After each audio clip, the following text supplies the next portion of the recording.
বড় ভাই বড় শিক্ষিত হওয়ার স্বপ্ন বাদ দিয়া মা বাবার খেদমতে চলে গেল কাজ করে, আর কয় আমার ছোট ভাইরে মানুষ বানাই, আমি কাজ করে করে ছোট ভাইয়ের খরচ দিব।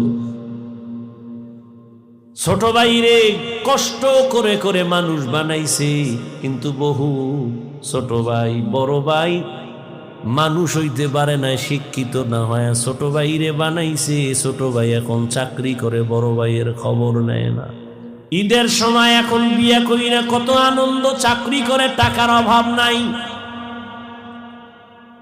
একই জায়গার এক পার্শ্বে বড় ভাইয়ের ছোট একটা ভাঙা ঘর, বড় ভাইয়ের ভাঙা ঘর আর ছোট ভাইয়ের ঘরটা ছাদ দেওয়া বিল্ডিং।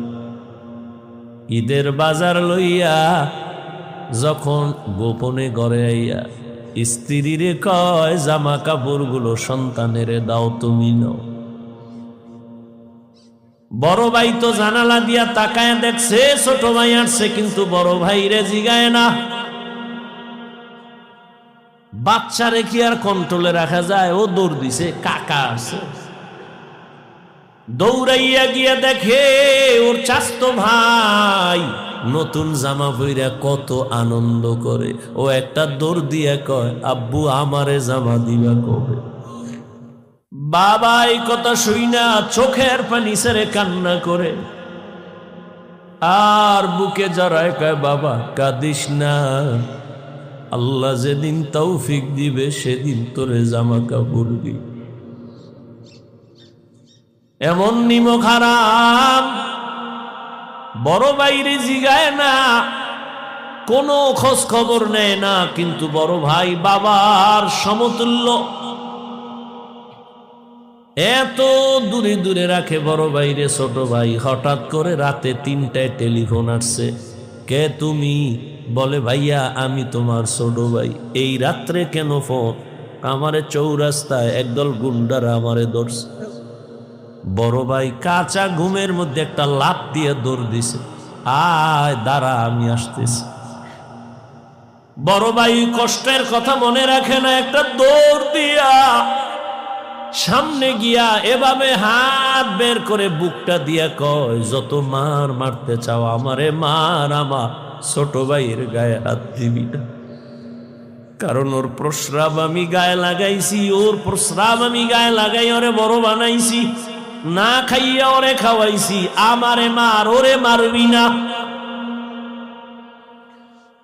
তাহলে ভাই ভাইয়ের জন্য কতটা আপন আল্লাহ বুঝায় দেয়। কিয়ামতের দিন এত কলিজার আপন ভাইটাও কোনো পরিচয় দিবে না, পালাতে থাকবে। তাহলে মা বাবা তো আরো দূরে। ও আল্লাহর বান্দারা, ইউসুফ আলাইহিস সালাম ভাইদের ষড়যন্ত্রে পড়িয়া বাবার থেকে আলাদা হয়ে গেল। সবাই বাবারে খেলার নাম বইলা ইউসুফ নবীরে নিয়ে গেল। বাবায় ছাড়তে চায় না, কিন্তু কলে কৌশলে আটকাইয়া যখন নিয়ে যায়, ইয়াকুব নবী চোখের পানি ছেড়ে কান্না করে। বাবার চোখের আড়াল থেকে যখন দূরে সরে গেল, 10টা ভাই ইউসুফের বাবার চোখের সামনে কোলে নিছে। যখনই বাবার চোখ আড়াল হয়ে গেছে, তখন মাটিতে ফালায় কয়, এবার হাইটা যা, কোলে নেওয়া হবে না। নিতে নিতে জঙ্গলের ভেতরে এক ভাই মারে, আর এক ভাইরে কয়, এবার তুই মা। ওই ভাইদের মধ্যে যিনি বড় তার নাম ইহুদা। বড় ভাই কয়, ওরে মারিস না, ও ছোট মানুষ, ওরে মারিস না। ইউসুফ বড় ভাইয়ের দিয়ে তাকায় আর কাঁদে। ওরা মারে আর কয়, তোরে এখন মারতেছি, তোর কোন বাবায় ফিরাবে? যখন বড় ভাই বাধা হয়ে দাঁড়ায় গেল, অন্য ভাইরা কয়, তোমারও মারব। ভাই চুপ হয়ে গেছে, কূপের কিনারায় নিয়ে জামা খুলিয়া যখন ইউসুফের রশি দিয়া বাঁধে ভিতরে ফালাবে কূপের মধ্যে।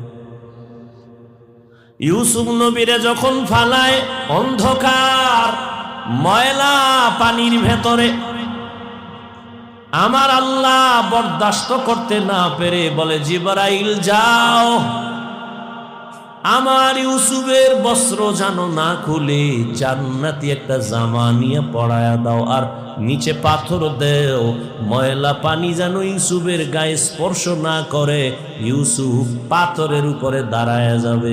ওরা রশি দিয়া বেঁধে যখন ভেতরে ছাড়ছে, কিছু দূর যাওয়ার পরে উপর দিয়া রশি কেটে দিয়েছে। থাম কইরা পইরা পাথরের উপরে ইউসুফ দাঁড়ানো, জান্নাতি জামা পরা, আর আলো তো লাগবে না। ইউসুফ নবীর চেহারায় পুরো অন্ধকার, খুব আলো হয়ে গেছে।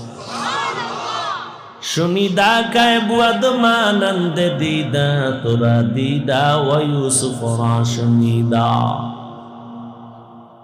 সবাই চলে গেল। কৃত্রিম রক্ত লাগায় বাবানে ধোকা দিছে, আপনারা জানেন। বাবায় তো বুঝে ফেলছে, আল্লাহ স্বপ্ন যোগে আগেই জানায় দিছে এই ষড়যন্ত্র চলে। বাবায় বলে না 10 ভাইয়ের কারণে ষড়যন্ত্র। সবাই আনন্দে আছে, ইউসুফের তো বাগে খেয়ে ফেলছে, কিন্তু ফাঁকে ফাঁকে ফাঁকে ফাঁকে 9 ভাই আর খবর নেয় না। বড় ভাই ফাঁকে ফাঁকে যায়, খবর নেয়। হালকা পাতলা নাস্তা